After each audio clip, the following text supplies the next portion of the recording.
Bonjour, c'est Sophie, la voix qui se cache derrière Au revoir podcast. Ce petit message pour remercier toutes les personnes qui ont soutenu le podcast ces dernières semaines.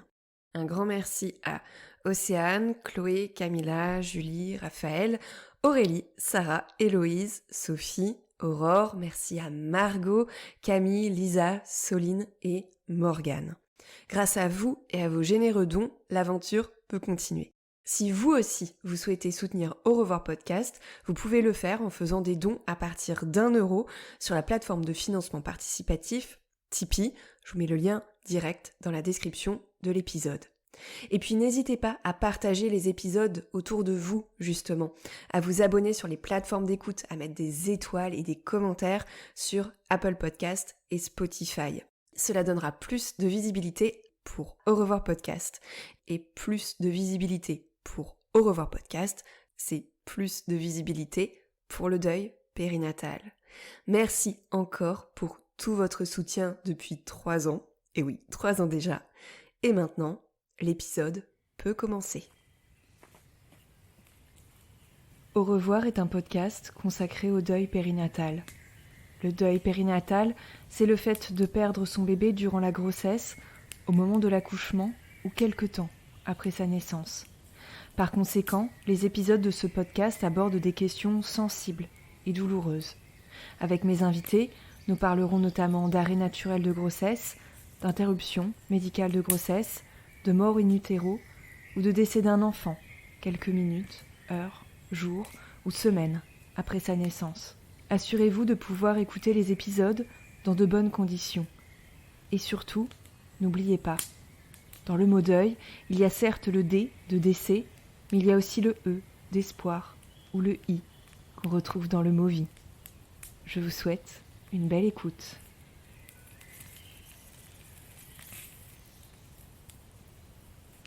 C'est un cliché en noir et blanc. Une femme, un homme et un bébé emmaillotés, et les regards sont tournés vers lui. Il est au centre de la photographie. On le voit, ce bébé, et en même temps, ses traits se dérobent à notre regard. La petite silhouette, protégée par les langes, est blottie contre la poitrine de sa mère. Photographier l'accouchement et les minutes qui lui succèdent, c'est devenu un rituel culturel, social. Les images seront précieusement gardées aux côtés des échographies pour nourrir l'histoire visuelle de la famille et la venue au monde de l'un de ses nouveaux membres. Je crois que nous avons toutes et tous été confrontés à ce type d'images, reçues par SMS ou sur WhatsApp pour annoncer une naissance. Il y a celles et ceux qui postent sur les réseaux sociaux, parfois quasiment en direct, ce cliché de la rencontre avec le bébé. C'est comme une immersion dans la salle de naissance, dans ce moment hors du temps, aux côtés des parents, de la mère qui vient d'accoucher, perfusion encore au bras. Mais revenons-en au cliché en noir et blanc dont je vous parlais. Sur le visage de cette mère, justement, on peut lire des émotions très vives, de la fatigue, de la douleur, sûrement beaucoup d'amour aussi. Mais cette image, publiée sur Instagram justement, est aussi accompagnée d'autres photographies. La pose de la péridurale par exemple. Alors on se dit, c'est un reportage photo, une série documentaire. En fait, c'est le texte qui révèle un autre niveau de compréhension. Derrière l'apparente banalité de la scène se cache un drame familial. Le bébé, il s'appelle Jack. Souvenez-vous, Jack, c'est le fils de John Legend et Chrissy Teigen, star américaine aux millions de followers. Jack, il est mort-né à l'automne 2020. Jack, sur ces images, on ne voit pas son visage, préservé des regards extérieurs par le cadrage. Seuls ses parents et les personnes dans la pièce connaissent ses traits à ce moment-là. Mais Jack, c'est comme s'il était devenu en quelques secondes le représentant de tous les bébés décédés pendant la grossesse ou quelque temps après la naissance. Le représentant de tous ces bébés, invisibles aux yeux des autres. Cette photo, elle est venue se fracasser contre le silence qui nimbe le deuil périnatal et elle l'a fait exploser. Je me souviens qu'avoir vu ces photographies avait suscité en moi un mélange d'émotions et de sensations très vives. Un sentiment d'étrangeté, pourquoi documenter cela sur les réseaux sociaux, m'étais-je demandé, et puis une impression de déjà-vu, de déjà vécu, de la tristesse aussi, et très rapidement j'ai ressenti de la reconnaissance.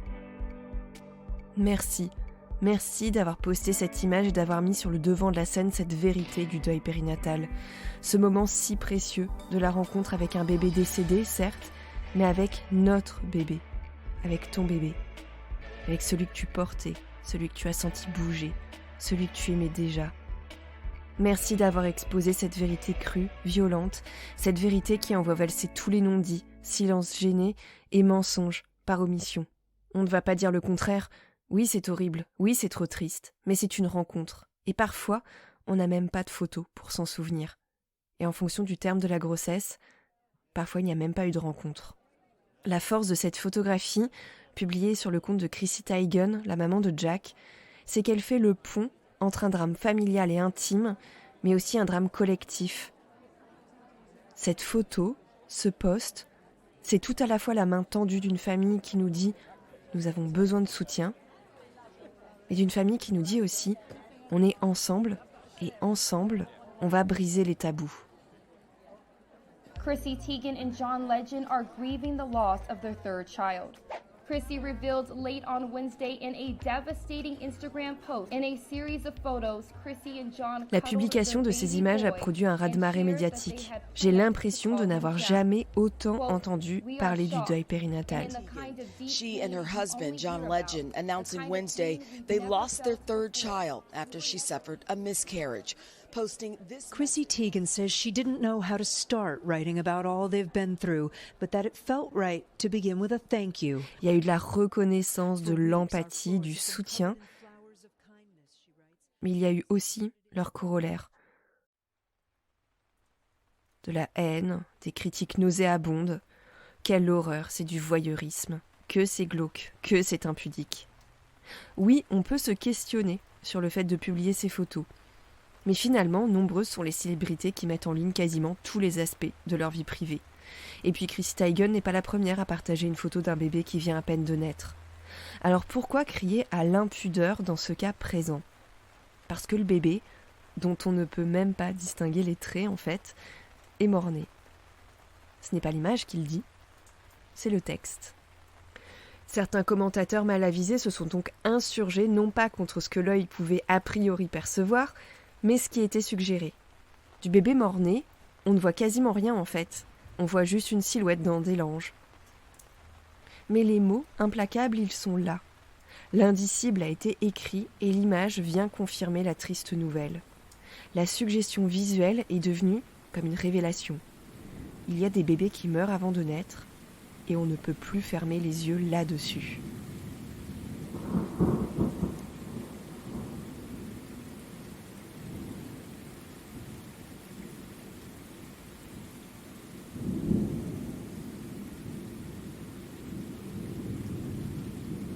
Alors pour mieux comprendre ce qui se joue dans ces photos et saisir dans quel contexte visuel elles s'inscrivent, nous allons parler dans ce premier épisode de la saison 4 d'Au revoir podcast de photographie et de deuil périnatal.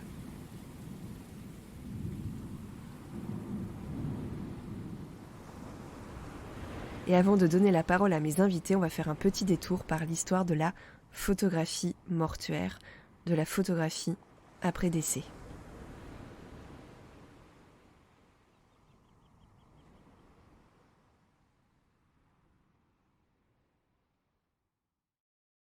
Plus d'un siècle avant la naissance et le décès du petit Jack, une autre famille, comme des milliers de familles, a fait photographier son bébé décédé. Nous sommes dans les années 1890, en Angleterre, et ça fait environ 50 ans que la technique photographique a été inventée. L'album est lourd, il renferme des images réalisées par des photographes professionnels, en studio. Il y a aussi des clichés plus spontanés, quoique toujours très figés. Ils ont été réalisés par des amateurs, et dans le cas présent, c'est surtout le père de famille qui est derrière l'appareil photo. Et puis il y a ce cliché en noir et blanc, réalisé par un photographe de studio. Les yeux fermés, le bébé paraît apaisé, et sa tête est délicatement posée sur un coussin épais. Mais non, il ne dort pas, il ne se réveillera pas. Ainsi disposé devant l'appareil du photographe, il est mort. Il n'y a aucune violence dans cette image, qui renvoie plutôt au repos, au calme. C'est un souvenir qui s'ajoute aux autres, c'est même le premier et ultime souvenir de ce bébé. Mon regard, hypnotisé par cette petite silhouette, quitte un instant le cliché et tombe sur une enveloppe qui est collée à la page, qui lui fait face. Je l'ouvre, et en fait c'est une mèche de cheveux. Une mèche des cheveux de ce bébé. Et plus que l'image du petit défunt, c'est ce détail en fait qui m'a profondément marquée, tant il crée une proximité immédiate et organique avec le bébé dont la vie fut trop brève. 2 ans avant d'y être confrontée, c'est comme si je touchais le deuil périnatal du doigt. En 2015, j'étais en thèse d'histoire et je travaillais sur la photographie de famille et notamment la manière dont les enfants étaient représentés de la seconde moitié du 19e siècle jusqu'au début du 20e. Lors de mes recherches, j'ai été confrontée plus d'une fois à la mort. À la mort des adultes, mais à la mort du bébé, du petit garçon et de la petite fille. Les yeux fermés, le visage calme, serein, la tête posée sur un oreiller. Parfois, l'enfant était même dans les bras de sa mère ou de son père. Mais en fait, ces clichés sont d'un autre temps et tout cela me semblait extrêmement lointain.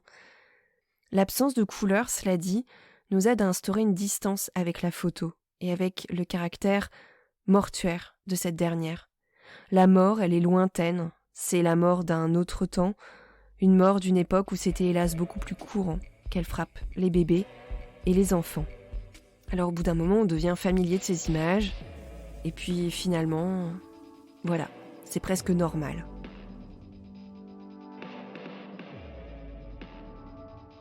À l'époque où ces clichés ont été réalisés, il n'y a rien d'étrange ou de macabre dans ces images. Les photos après décès, appelées aussi photos post-mortem ou photos mortuaires, sont là pour capturer uniquement un ultime souvenir, voire même l'un des seuls souvenirs que l'on aura du petit défunt. L'historienne Marie-France Morel note d'ailleurs le caractère courant et ancien de ces représentations. Dans son article « Image du petit enfant mort dans l'histoire », elle explique d'ailleurs que les premières peintures d'enfants sur leur lit de mort auraient été faites au XVIe siècle. Ce que je note surtout dans cet article de Marie-France Morel, c'est le fait que ces peintures, puis ces photos, n'étaient pas du tout destinées à être dissimulées ou cachées. Bien au contraire, elles étaient exposées au regard, même si c'était dans une sphère intime. Bon, pas au regard de millions de followers sur Instagram, mais n'empêche. Marie-France Morel explique que c'était même assez fréquent que ces images d'abord peintes, puis photographiées, décorent les murs d'une pièce de réception. Elle donne même l'exemple d'un portrait d'enfant mort exposé dans le salon au milieu de portraits de vivants dans un château du Puy-de-Dôme à l'époque moderne. Et puis les portraits mortuaires connaissent une nouvelle vigueur grâce notamment à la photographie au XIXe siècle, parce que cette technique elle est moins coûteuse que la peinture et elle permet à des franges plus modestes de la population de conserver, elles aussi, un souvenir visuel de leur mort. L'historienne reconnaît que ces photographies elles sont souvent conservées par les mères. Elles leur permettent de se souvenir, voire de pleurer, en les regardant dans le secret de leur chambre. Mais elle note également que dans bon nombre de maisons d'autrefois, elles étaient exposées, aux yeux de tous, familiers et gens de passage, dans la salle commune, sur un meuble, où elles étaient mélangées à des photos de vivants.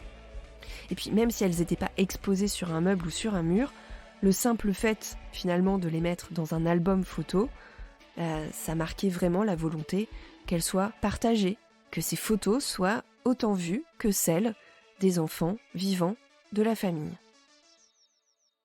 Alors, qu'on s'interroge sur la dissolution des frontières entre intime et public sur les réseaux sociaux, pourquoi pas ? Mais quand on regarde un petit peu en arrière, on se rend compte que photographier un bébé mort-né est tout sauf une dérive qu'on pourrait attribuer à Instagram par exemple. C'est étrange pour nos yeux de contemporains, ok, mais cela s'inscrit dans une histoire très longue. Oui, c'est dur de voir la mort en face, encore plus quand elle frappe un tout petit, mais ça fait des siècles que ce type d'image existe. Sauf que la différence avec le 19e siècle, c'est que le rapport à la mort s'est profondément modifié. La mort et le cadavre se sont de plus en plus dissimulés, devenant indécents, obscènes. Là, je cite la sociologue Irène Jonas dans une contribution qu'elle a écrite à l'ouvrage « Une autre histoire de la photographie » qui date de la fin des années 2010. La mort, dit-elle, elle est reléguée à la sphère privée et le deuil au secret de l'intériorité individuelle. Mais la sociologue, elle voit 2 exceptions à cela. 2 exceptions pour lesquelles la photographie s'est de nouveau mise au service du deuil. La première, constate-t-elle, c'est que certaines sociétés de pompes funèbres proposent de nouveau, aujourd'hui, de réaliser des portraits post-mortem.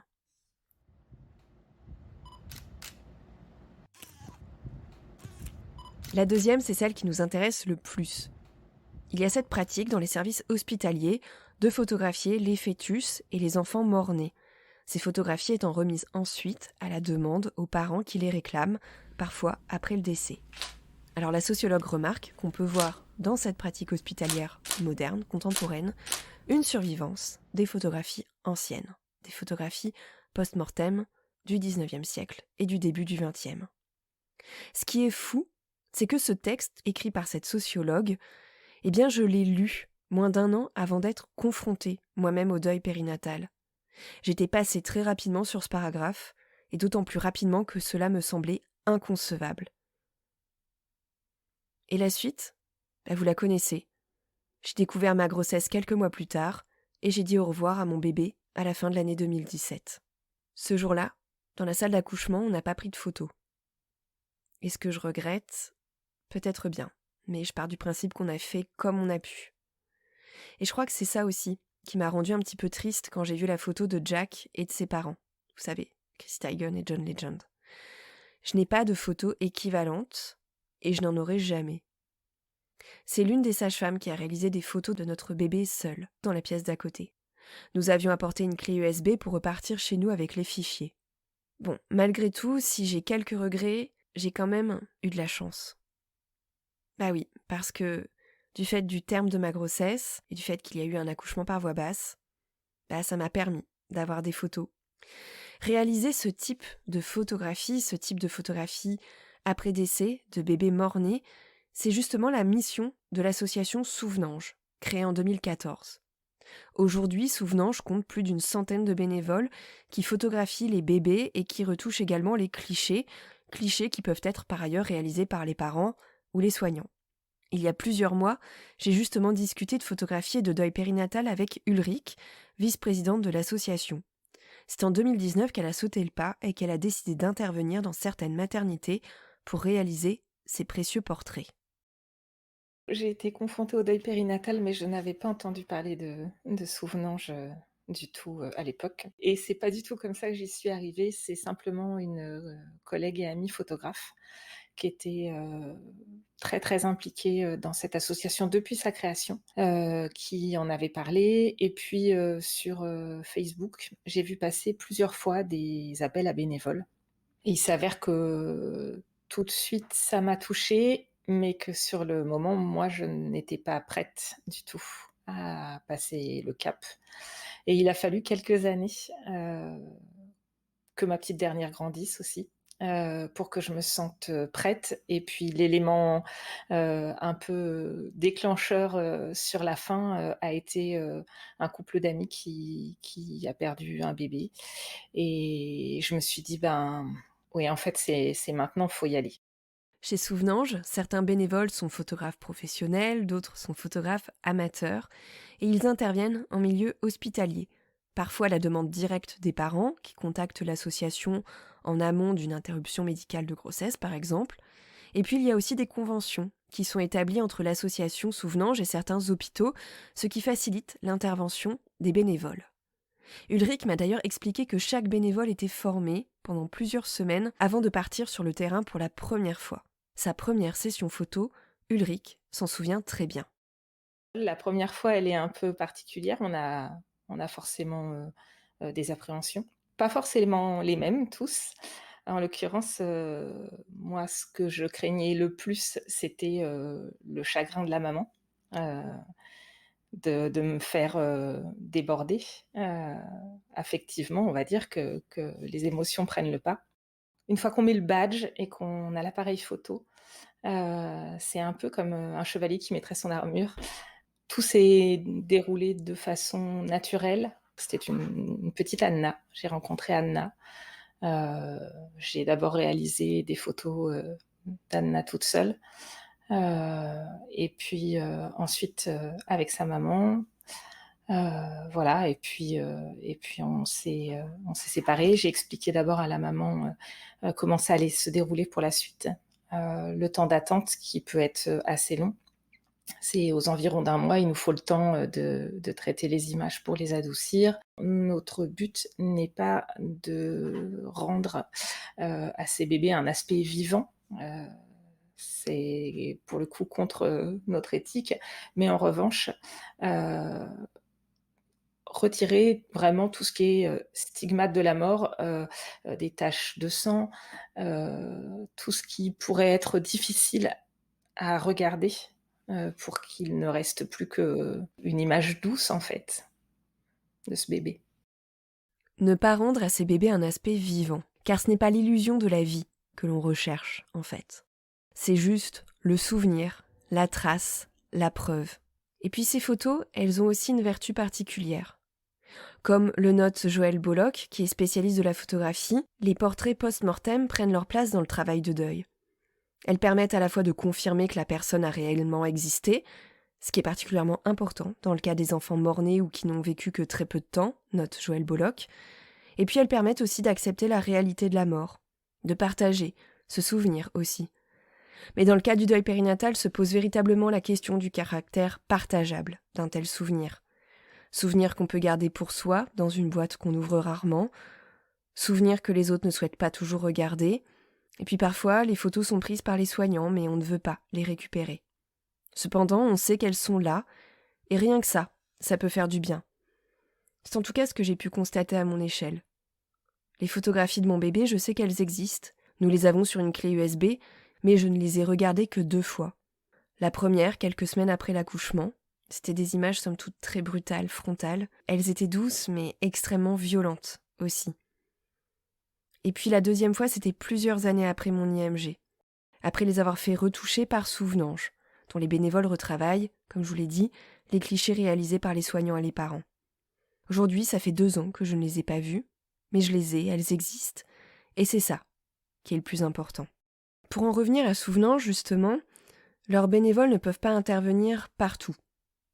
Déjà, il faudrait beaucoup de photographes et puis une très grande flexibilité, et puis parfois les hôpitaux ne connaissent pas l'association. Il y a quelques années, Julie, photographe indépendante, a reçu un appel d'un gynécologue qu'elle connaît bien. L'une de ses patientes va vivre une interruption médicale de grossesse dans quelques jours et souhaiterait avoir de belles photographies de son bébé. Il a aussitôt pensé à Julie. Vous allez entendre Julie dans quelques instants, mais avant ça, j'aimerais vous mettre en garde. Il n'est pas conseillé d'intervenir pour prendre des photos sans formation préalable. D'ailleurs, dans l'association Souvenange, je vous l'ai dit, tous les bénévoles sont formés afin de pouvoir vivre dans les meilleures conditions possibles les sessions photos et aussi, lorsqu'ils sont au contact des parents, pouvoir avoir vis-à-vis d'eux le comportement le plus ajusté. Si Julie a accepté, c'est uniquement de façon exceptionnelle parce qu'elle connaissait le médecin. C'est d'ailleurs la seule fois qu'elle est intervenue dans ce contexte. En fait, il m'a appelé un jour en me disant: «Bah, écoute, Julie, j'ai une maman qui voilà, qui va accoucher. On va devoir interrompre la grossesse, elle veut des photos. J'ai forcément pensé à toi. Est-ce que tu te sens de faire les photos, après l'accouchement?» En fait, j'ai même pas réfléchi. J'ai dit: «Bah, oui. Oui, oui, enfin, si la maman a ce besoin-là, si elle a besoin de ces photos, il y a pas à réfléchir, il y a pas de problème, je viens». Non, en fait, quand il m'a appelé pour ça, je lui dis: «Mais tu sais, il existe une association qui s'appelle Souvenange», et il connaissait même pas. Absolument aucun problème pour que moi je vienne, mais voilà, sache qu'à l'avenir, s'il y a besoin, cette association existe et pourrait, voilà, avoir une convention avec vous pour réitérer, en fait, ce genre de photos, en fait. En fait, moi, je connaissais déjà l'association parce que, bah, forcément, le milieu de la photo, le milieu de la naissance, ça, c'est quelque chose quand même dans notre milieu qui est quand même assez connu. Dans mon entourage, j'ai des parents qui ont été confrontés au deuil périnatal, donc c'était quelque chose, voilà, que je savais que ça existait, mais j'avais jamais finalement franchi le pas. C'est le papa, dans un premier temps, qui m'a appelé en disant: «Voilà, on va perdre notre bébé, on». Puis lui m'a dit, hein: «Moi, je suis un peu, pas contre, mais voilà, moi, je veux pas forcément ces photos-là. Par contre, c'est très important pour ma femme». Ils avaient une petite fille déjà de 2 ans et demi, 3 ans. Donc voilà, c'était important pour eux d'avoir quand même cette trace-là de ce bébé. Mais voilà, en fait, je me suis mis en mode, «On a besoin de toi, ils te font confiance», que ce soit, le service gynéco ou les parents, ils te font confiance. Donc de toute façon, tu fais ton boulot. Et en fait, je pense que je me suis mis vraiment, dans des conditions comme si j'allais pour une séance, de naissance classique, en fait. Juste voilà, avant de rentrer, dans la pièce, j'ai demandé à la sage-femme: «Bon voilà, par contre, moi voilà, je sais que c'est une IMG, par contre, je sais pas les raisons. Mais voilà, j'ai besoin de savoir un petit peu à quoi je vais être confrontée mine de rien, voilà. Donc j'ai eu les raisons et on m'a préparé du coup juste à ce moment-là en disant: «Voilà, le bébé est comme ci, comme ça». Mais ouais, je suis restée très, voilà, j'y suis allée un peu, ouais, peut-être, je pense un peu en mode, machine en disant: «Bon allez, fais les photos que tu dois faire». Ces portraits, ils peuvent être réalisés en chambre mortuaire par exemple, ou dans une autre pièce dédiée, près de la salle d'accouchement. Chez Souvenange, chaque bénévole a ses petits rituels. À ce propos, Ulrich va vous en dire un petit peu plus sur sa manière de procéder. J'aime bien avoir un temps avec le bébé, seul avant l'arrivée des parents pour faire connaissance et puis j'ai l'habitude de parler, j'explique à ce bébé ce que je vais faire. Hem, je parle à ce bébé tout le temps, en fait. Ça peut paraître un peu bizarre, mais faire connaissance avec lui avant que les parents arrivent, c'est quelque chose, qui est important pour moi et qui, pour l'instant, a toujours été possible. Logiquement, chaque parent a à peu près le même type d'image. Heu, une des choses qui est importante pour nous, c'est l'équité et c'est que chaque famille qui fait appel à nous, puisse avoir la même qualité de souvenir que n'importe quel autre en France. Et puis, il y a des choses qui nous semblent, tellement importantes en fait que c'est relativement uniformisé. Effectivement, on va penser, si c'est possible, aux photos des petites mains, des pieds. On essaie d'avoir, des photos du bébé, en entier, habillé, déshabillé, avec le petit bonnet, mais sans le petit bonnet aussi, une photo d'une petite oreille.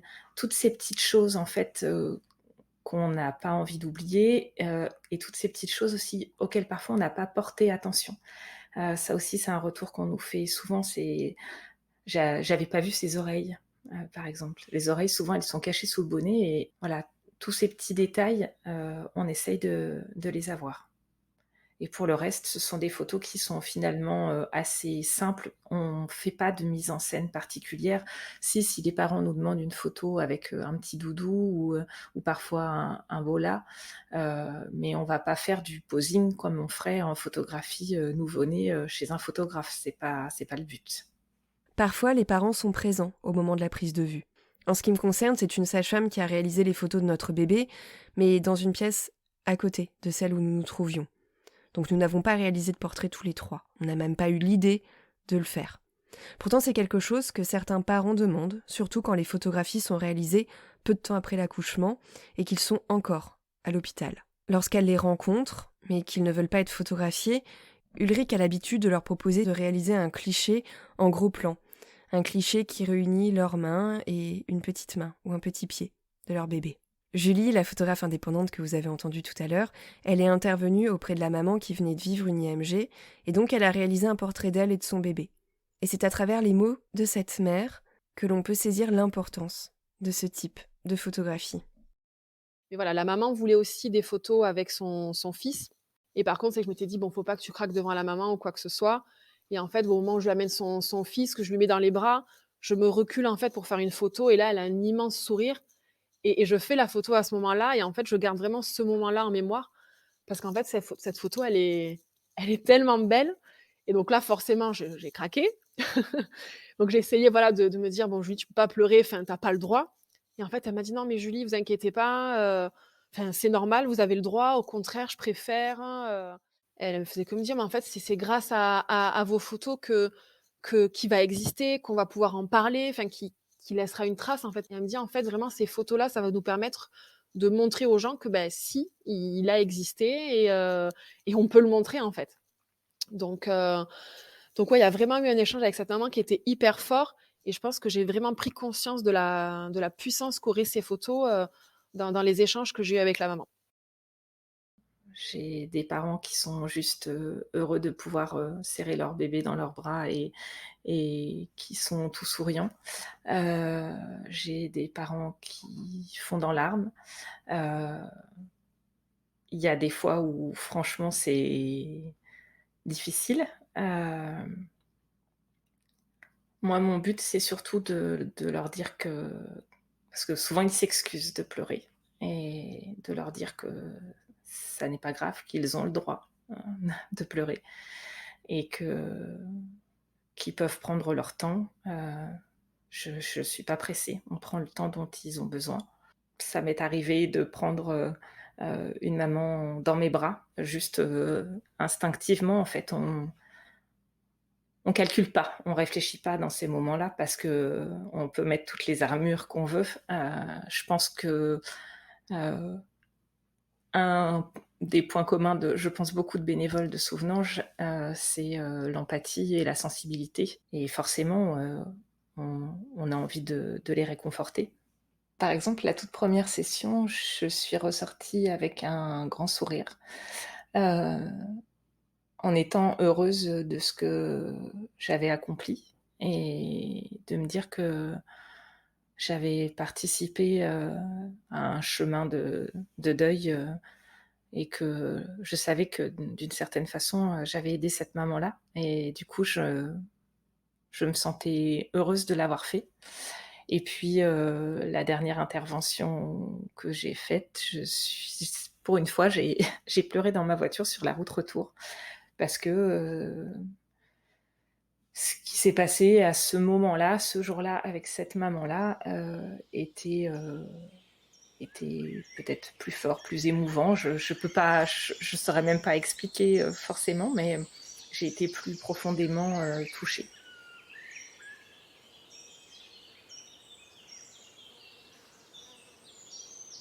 Il y en a qui pensent que la photographie de bébés mort-nés est une bizarrerie de notre époque, époque saturée d'images qui font exploser les frontières de l'intimité et de la pudeur. Et pourtant, comme je vous l'ai montré dans cet épisode, ces images, elles existent depuis des centaines d'années. Ulrich, elle trouve ça normal, en fait, d'intervenir dans les hôpitaux et de créer des traces, des souvenirs de ces enfants qui étaient attendus et désirés. Mais elle le dit elle-même. Son entourage a trouvé ça étrange qu'elle s'engage auprès d'une association qui photographie des bébés mort-nés. J'avais connaissance du portrait post-mortem, mais à une époque plus ancienne, où c'était clairement dans les mœurs même de poser avec les gens de sa famille décédés. Mais avant de connaître l'association Souvenanges, non, j'imaginais pas que ça avait encore cours aujourd'hui. J'ai pas la sensation de m'être dit c'est bizarre. Je sais que c'est, pour le coup, dans mon entourage, quand j'ai parlé de mon entrée dans l'association, c'est beaucoup, les gens trouvent ça étrange. Moi, je crois pas avoir eu cette sensation-là. Je pense juste que ça me paraissait normal. C'est la seule trace tangible de l'existence de ce bébé. Alors évidemment, moi avec mon regard de photographe, la photo, elle a une place énormissime. Mais en plus, en tant que maman, je sais comme c'est important de garder une trace, ouais, une trace tangible. C'est une preuve de ce qui a été vécu.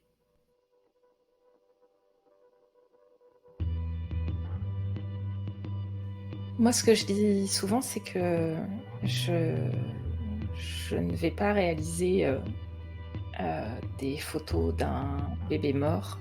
Je vais réaliser des photos d'un bébé, qui a un papa et une maman, qui ont besoin d'avoir des photos de leur bébé pour avoir, un souvenir de lui, en fait.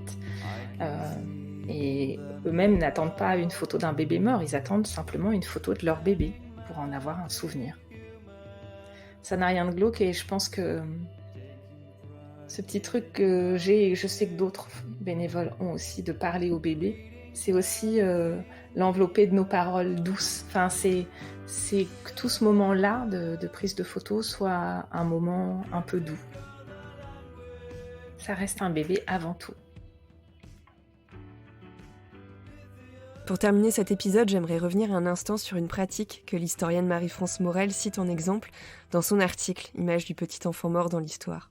Elle rappelle que dans les pays du nord de l'Europe, du XVe siècle au XIXe siècle, sont offerts aux églises de nombreux tableaux représentant des familles. Et dans ces familles, on inclut tout le monde, tous les vivants, mais aussi tous les morts. Et sur le devant de l'image, explique-t-elle, on retrouve les nourrissons, souvent mort-nés, qui sont représentés emmaillotés, asexués, comme des anges. Ils manifestent, selon elle, la volonté de se souvenir de tous les enfants, même de ceux dont la vie a été particulièrement brève. Ces petits tableaux, note Marie-France Morel, seraient ainsi comme un livret de famille, en images.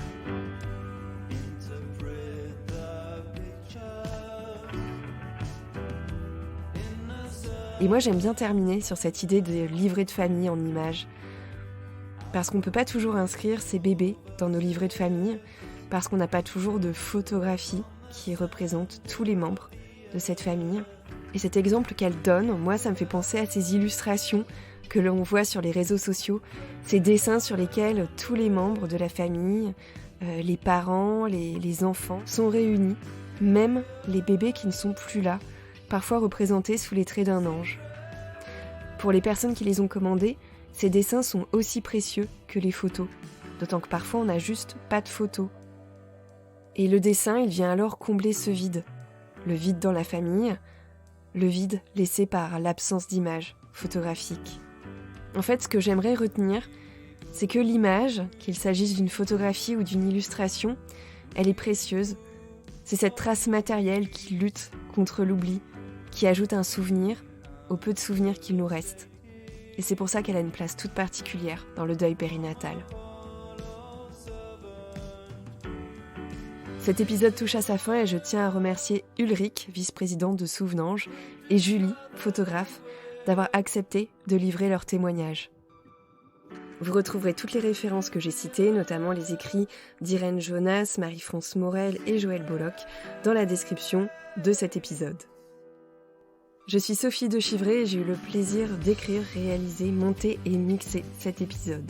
Si vous avez à cœur de soutenir Au revoir podcast et de donner au deuil périnatal davantage de visibilité, n'hésitez pas à laisser un petit commentaire et des étoiles sur Apple Podcast et Spotify. Je vous donne rendez-vous très prochainement pour un témoignage inédit et en attendant, je vous donne rendez-vous sur les réseaux sociaux et plus particulièrement sur Instagram sur la page aurevoir.podcast pour découvrir du contenu supplémentaire sur le deuil périnatal. Je vous dis à très bientôt.